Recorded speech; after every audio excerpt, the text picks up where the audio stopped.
Nairobi, Kenya. Somalia has not yet fallen into famine, but several parts of the country are in danger of it in the coming months, according to a new food security report on the Horn of Africa's worst drought in decades.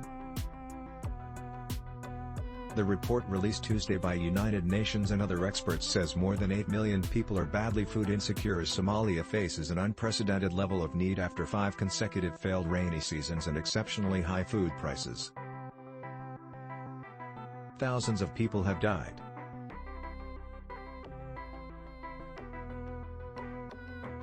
The report says the most likely scenario will see more than 700,000 people in famine between April and June of next year in 2 parts of Somalia's southwestern Bay region and among displaced people in the town of Baidoa and the capital, Mogadishu.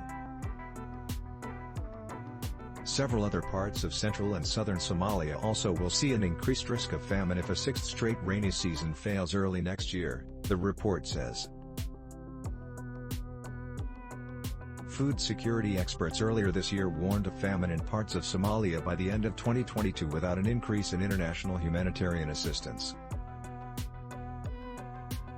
Humanitarian workers say the war in Ukraine has diverted the funding of some key donors.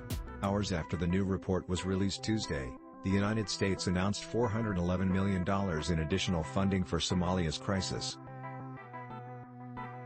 Famine is the extreme lack of food and a significant death rate from outright starvation or malnutrition combined with diseases like cholera. A formal famine declaration means data shows more than a fifth of households have extreme food gaps, more than 30% of children are acutely malnourished and over 2 people out of 10 are dying every day.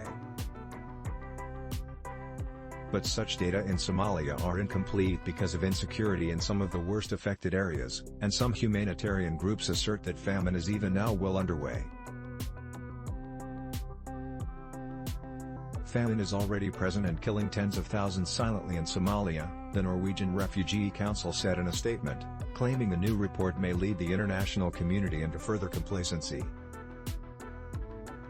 The last famine in Somalia in 2011 killed over 250,000 people, it said. They should not wait for the famine to be declared, we have been telling them, Islamic Relief's country director, Aliyah Mohammed, said of governments and other donors in an interview last week. If the world only waits for famine to be declared, to help, that will be very disheartening. Neighboring Ethiopia and Kenya also are struggling in the drought, but the new report offers a grim look at Somalia's multiple crises. Insecurity caused by the al-Qaeda-affiliated al-Shabaab extremist group limits access to hungry people, and its fighters have destroyed water wells and food sources in retaliation for its losses in a new government offensive. Meanwhile, food and fuel prices in Somalia have soared, part of a global problem. And crops have suffered, making food even more scarce for the months to come.